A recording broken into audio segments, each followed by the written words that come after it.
Good morning Trio customers.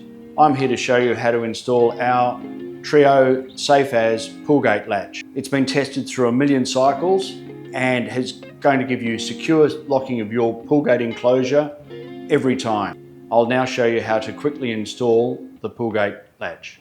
In your pull gate latch kit, there is the gate post itself, there is the striker, which is universal for left or right hand, and these two parts are for fixing to the gate post, and you have your screw kit as well.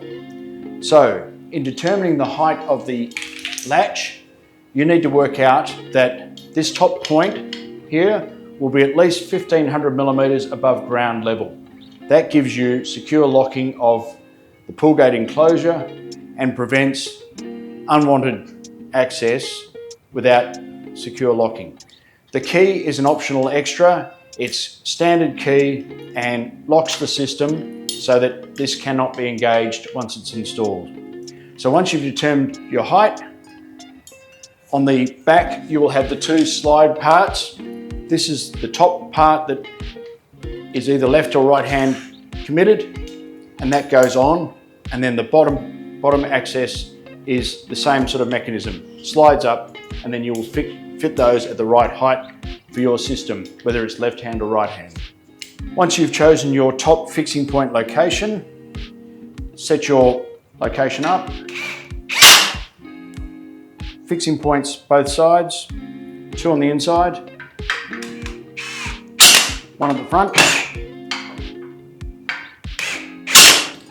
Affix your second locating point for the gate post using all the screws both sides.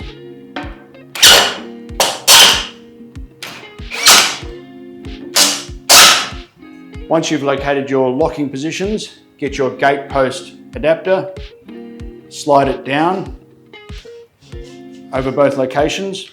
With the striker mechanism, which can be used left hand or right hand, in the side of the striker mechanism is a screw.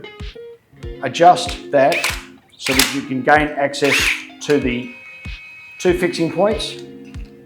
Put that onto the gate, securely locking. Then adjust the striker across back into its original position. Test that the locking mechanism works correctly, both at a fully open position and at a fully closed position. The final point is to lock in the gate post adapter at the correct height with the locking screw. Then you've successfully installed your Trio SafeAZ gate latch. So with the key locked, there is no access to the pull gate. When it's unlocked, you should be able to retract the locking mechanism and open the gate. And the pull gate latch will go down, and as soon as it's closed, the gate is locked.